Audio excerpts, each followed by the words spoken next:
नमस्कार, आप देख रहे हैं बदलती तस्वीर न्यूज़ चैनल आईना सच का।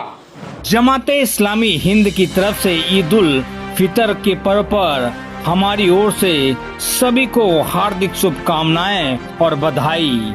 यह ईद उल फितर का पर्व रमजानुल मुबारक के माह में रोजे पूरे होने पर अल्लाह ताला की तरफ से एक इफ्तियार ईद उल फितर के रूप में दिया गया है। यह आपके हृदय में इस्माइल की शक्ति को बढ़ाने की खुशी को दर्शाता है। ईद का पर्व हमारे भारतीय समाज में हमेशा अहम रोल रहा है। यहाँ विभिन्न धर्मों और मजहबों के बीच संवाद और सहिष्णुता व आपसी सम्मान बढ़ाने का सशक्त माध्यम भी रहा है। परंतु अफसोस एवं खेद का विषय यह है कि अब इन पर्वों पर वैसा वातावरण नहीं रहा जैसा कि पूर्व में रहा होता है। पर्व हमेशा से हमारे देश में आपसी भाईचारे एवं दोस्ती के माध्यम रहे हैं, लेकिन इधर कुछ समय से देश में कुछ तत्वों द्वारा समाज में दूसरे संप्रदाय के प्रति असहिष्णुता, नफरत व नीचा दिखाने के प्रवृत्ति का रुझान बढ़ता जा रहा है। यह खेद का विषय है व निंदनीय भी है और समाज के ताने बाने को बिखेरने का काम कर रहा है।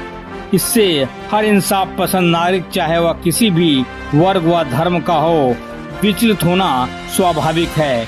जो हार मानने को तैयार नहीं है और इसी विषय पर इसको बदलने का प्रयास कर रहे हैं। इस परिप्रेक्ष्य में जमाते इस्लामी हिंद कानपुर अपने शहर की मीडिया के लोगों को ईद की त्योहार पर अपनी खुशियों में शामिल करना चाहती है और अपने संदेश आपके माध्यम से शहर के निवासियों को ईद की शुभकामनाएं व सामाजिक सद्भाव को पुनः स्थापित करने का संदेश देती है।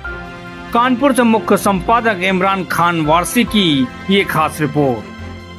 इस्लामी के जनाब जैगम अब्बास साहब, इसका मकसद बताने के लिए और मज़ीद चीज़ों की जानकारी के लिए इसका हम जनाब डॉक्टर आलम साहब को दावा देते हैं कि वो अपने इसको चीज़ों को ब्रीफ करें। पत्रकार बंधुओं, बड़े हर्ष का विषय है हम लोगों के लिए कि हम लोगों ने आज एक छोटा सा आयोजन आपके सामने रखा है और इसका मकसद कोई और नहीं है, बल्कि सिर्फ और सिर्फ ये है कि ईद का जो त्यौहार अभी हमारा गुजरा है और हम उसके सिलसिले में जो सेलिब्रेट करके हम लोगों ने किया है उसी के परिपेक्ष में रखा गया है। ये कार्यक्रम पहले रखते मगर आप लोगों का कुछ प्रोग्राम था, कुछ लोग आप लोगों का त्यौहार चल रहा था, इसलिए हम लोगों ने थोड़ा इसको विलम्ब किया। मैं अपनी ओर से, जमात इस्लामी की ओर से आप सभी लोगों को ईद की मुबारकबाद देता हूँ और आशा करता हूँ कि ये इस तरह के त्यौहार जो है वो हमारे समाज को जोड़ने का सशक्त माध्यम बनेगा। ये त्यौहार इनको दुनिया के तमाम हिस्सों में होते हैं, लेकिन हमारे अपने देश में एक त्योहारों की लंबी सी चेन जो कि मुख्तलिफ समाज के, मुख्तलिफ धर्मों के, मुख्तलिफ आइडियोलॉजी से लोग जुड़े रहते हैं, उनके अपने पर्व होते हैं और इस पर्व को जब वो लोग सेलिब्रेट करते हैं तो इसकी खुशियाँ ऐसा नहीं होता है कि वो लोग सिर्फ सेलिब्रेट करें, बल्कि वो हमारे हारमोनी का भी एक सशक्त माध्यम होते हैं। इसके द्वारा जो है हम त्योहारों के ज़रिए से अपने साथियों को, अपने समाज के विभिन्न वर्गों को, डॉक्टरों को, पत्रकारों को, सिविल सोसाइटी के लोगों को बुलाएं, उनके साथ बैठें और बताएं कि ये त्यौहार क्यों हुआ था, इसका क्या उद्देश्य था। आपको मालूम है कि हमारा ये त्यौहार जो होता है, जो रमज़ान के एक माह के कंप्लीट होने के उपलक्ष्य में होता है, इस त्यौहार का एकमात्र उद्देश्य ये होता है कि हमारे अंदर ईश भाई की शक्ति पैदा हो। ईश भाई की शक्ति को प्राप्त करने में हम जितने कामयाब हुए हैं, उसी के संदर्भ में हम लोग जो है इस त्यौहार को मनाते हैं। ईश भाई क्या है? ये अच्छी चीज़ है, ये बहुत चीज़ है कि अगर हमारे अंदर ये शक्ति पैदा हो जाए तो हम लोग आसानी के साथ जो है समाज की विभिन्न बुराइयां जो होती हैं उनसे निपटने में ताकतवर हो सकते हैं। इसीलिए ईश भय की शक्ति बहुत बड़ी शक्ति मानी जाती है और विभिन्न धर्मों में भी इसका कहीं ना कहीं कोई कंसेप्ट पाया जाता है। इसी संदर्भ में ये हमारा त्यौहार होता है, रमज़ान होता है और इस रमज़ान में हम लोग जब पूरा कर लेते हैं तो अपने आप को मानते हैं कि हमने किसी न किसी तरीके से अपने शैतान को हराने की कोशिश की है। अब हमने उस पर विजयी हुए हैं और उसके सिलसिले में हम लोग इस तरीके के प्रोग्राम करते हैं। त्योहारों को जैसे मैंने कहा कि हमारे देश के लिए बहुत ही अच्छी चीज़ है कि हमसे सामाजिक सद्भाव, हारमोनी, सहिष्णुता, इस तरह का भी पैगाम जाता है।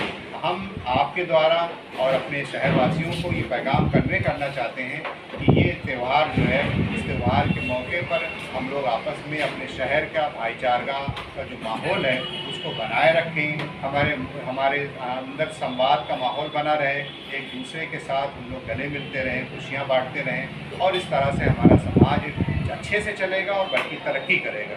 और जितना समाज में के अंदर सद्भाव बना रहेगा, इंटीग्रिटी जितनी बनी रहेगी, उतना हमारा समाज तरक्की करेगा, हमारा मुल्क तरक्की करेगा। बस यही सब बातें थी जो डिफरेंट एंगल से मैंने आपके सामने रखी।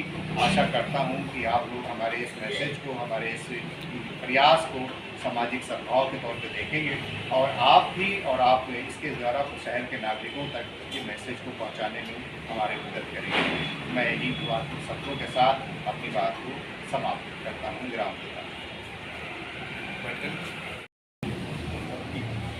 जमात इस्लामी कानपुर की तरफ से आज पत्रकार बंधुओं के समक्ष ईद मिलन का प्रोग्राम रखा गया है। यूँ समाज के हर वर्ग के अंदर हम जाते हैं और ईद मिलन के प्रोग्राम करते हैं और ईद का पैगाम भी उन्हें देते हैं, लेकिन ये पक्ष हमारा बड़ा मजबूत होता है कि पत्रकार बंधुओं के साथ भी ईद की खुशियाँ हम शेयर करें। ये पहली बार नहीं हो रहा है, इससे पहले भी, पिछले साल भी, उसके पहले भी हम पत्रकार बंधुओं के साथ ईद का मामला शेयर करते थे। हमारा मकसद ये है कि देश के अंदर सद्भावना हो, भाईचारा हो, लोग ईद को समझें। पर्वों का मानव जीवन के अंदर बड़ा महत्व होता है, हर पर्व अपने अंदर संदेश और पैगाम रखता है। तो ऐसे मौके पर हम इस तरह के कार्यक्रम आयोजित करके भारत की आवाम तक इस पैगाम को पहुंचाना चाहते हैं कि ईद की जो खुशियां हैं वो सिर्फ हमारे लिए नहीं है, बल्कि समाज के हर वर्ग के लिए हैं और समाज के हर वर्ग के लिए हम काम करते हैं। ख़ास तौर से जो निर्धन लोग हैं, जो गरीब लोग हैं, उनको साथ लेकर हम चलने का प्रयास करते हैं। इस मौके पर मैं पत्रकार बंधुओं को ईद की मुबारकबाद पेश करता हूँ। आशा करता हूँ कि वो हमारे संदेश को जन जन तक पहुँचाएंगे।